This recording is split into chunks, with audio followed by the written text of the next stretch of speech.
Assalomu alaykum. Elektronika bo'yicha yana navbatdagi darslarimizni davom ettiramiz. Bugungi darsimizda biz uy sharoitida sifatli flyus tayyorlashni ko'rsatib o'taman. Ya'ni flyusimizni o'z vazifasi nimaga kerak? Bizga flyusimiz o'sha payka qilib turgan joyimizda, paykamizda, qalayimizda yuzda bo'yicha tekis yoy berish uchun, ya'ni silliq bo'lib yoki undan tashqari boshqa yondagi nimalarga o'tib ketmaslik, ya'ni flyus turgan joyda o'zigagina qalayimiz tekis yoyiladi. Bundan tashqari yog' va kirlardan ham tozalab beradi. Ya'ni ikkinchi vazifasi ham borki, o'sha platamizda qalay bo'lgan joyimiz havoda o'sha kislorod ta'sirida korroziya bo'lmaslik yoki bo'lmasam o'sha aksliniya bo'lib ketmaslik uchun ham o'sha flyusimiz bizga yordam beradi. Agar biz flyusimizni noto'g'ri tanlab qo'yadigan bo'lsak, masalan, kislotali yo boshqa nimani o'sha keyinchalik u yemirilib ketishi mumkin. Yana videoda saylayman o'sha boshqa flyuslar turlari haqida ham qisqacha hozir flyusga tayyorlashni ko'rsatib o'tay.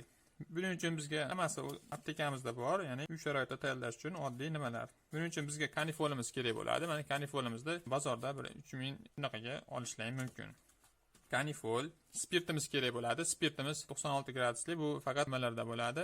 Aptekalarda yo'q, aptekadan topishlaring mumkin. Aptekadagimizniki bo'lmaydi, chunki u ham tozalangan emas, bu nimamiz aptekamizdagi bo'ladi. Keyingi nimamiz glitserin. Glitserinimiz o'sha gelimizni stabilizatsiya qilish uchun. Ya'ni spirt o'zida qo'shadigan bo'lsa, u isparina bo'lib ketishi mumkin. Glitserinimizni aptekadan olamiz. Aptekadan istalgan glitserinni olishimiz mumkin, lekin tarkibida glitserinimiz bilsalaring suyuq bo'ladi, ya'ni distillangan voda suv qo'shilgan bo'ladi. Buning uchun glitserinimizni ochiq olovda bir 15 daqiqa qaynatib oladigan bo'lsak, o'rtacha olovda qo'qmasdan qaynataveringlar, u yonib ketadigan narsa emas. Yonsa ham ozginagina o'chadi. Bemalol uy sharoitida o'zlaringizni tekshirib ko'ringlar. Glitserinni quyamiz birotta metal idishga. Ochiq olovda 10-15 minut qaynatganimizdan keyin birinchi qaynatib turganimizda suv, distillangan suv parlanib turgani ko'rinadi. Undan keyin o'sha parimiz tuman singari quyuqlashib, tutun singari quyuqlashib boradi. Unda ham yana bir qaynataverish kerak. Qachonki o'sha suv tugamaguncha qanday tekshirish mumkin? Qoshiqda ozgina olib turib, boshqa joyda bir yoqib ko'ringlar. Agar to'liq yonsa,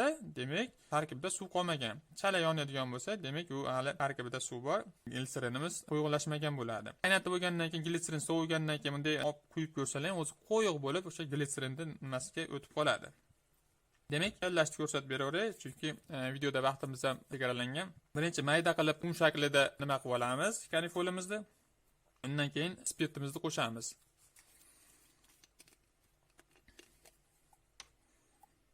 Spirtda hamma o'ziga qaysi nima qulay bo'lsa, o'shanchalik qilib qo'shishi mumkin. Kimgadir yo'g'roq kerak bo'lishi mumkin, kimgadir o'sha suyuqroq nima bo'lishi mumkin.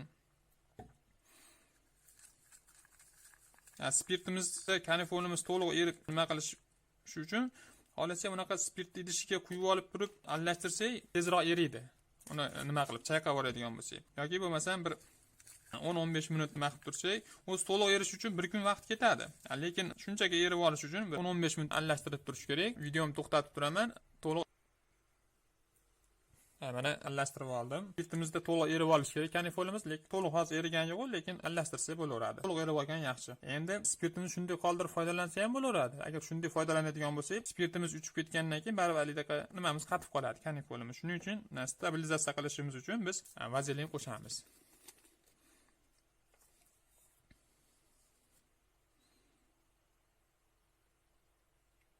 Qancha spirt qo'shsa, shuncha vazelin qo'shamiz. Undan tashqari endi kim qanday xohlasa, kimgadir smaska ko'rinishida, ya'ni mana nima turibdi, smaska ko'rinishida. Kimgadir o'sha gel ko'rinishida yaxshi. Ikkovini aralashtiramiz yaxshilab.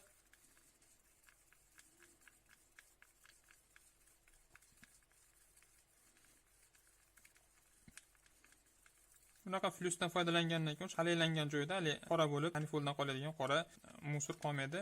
Hozir menda to'liq aralashib olgani yo'q. To'liq aralashib olish uchun o'sha ikkala qo'shilgan smesni bir 90 gradus qaynoq suvga idishga qo'yib turib, qo'yib qo'yilsa, u to'liq kanifolimiz erib, smesimiz bir-biriga aralashib oladi. Bir kun o'tgandan keyin bemalol foydalanishlari mumkin. Tez qilib tekshirib ko'ringlar. Mana uy sharoitida yaxshi flyus tayyorlandi.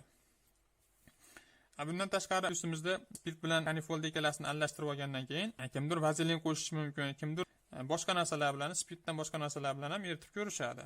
Endi turlari ko'p tayyorlashda, lekin o'sha ziyonsiz, unchalik hidi odamga yoqimsiz hidi yo'q emas. Eng oddiysi, keng tarqalgani shu spirt, glitserin va kanifol. Kanifolda aniq to'liq maydalab olish kerak, bo'lmasa o'sha erishda qiynaladi. Videomiz yoqqan bo'lsa, kanalimizga obuna bo'linglar. bosib, kanalimizda qo'llab-quvvatlanglar. Rahmat, sog' bo'linglar. Keyingi darslarimizda ham biz bilan kuzatib boring.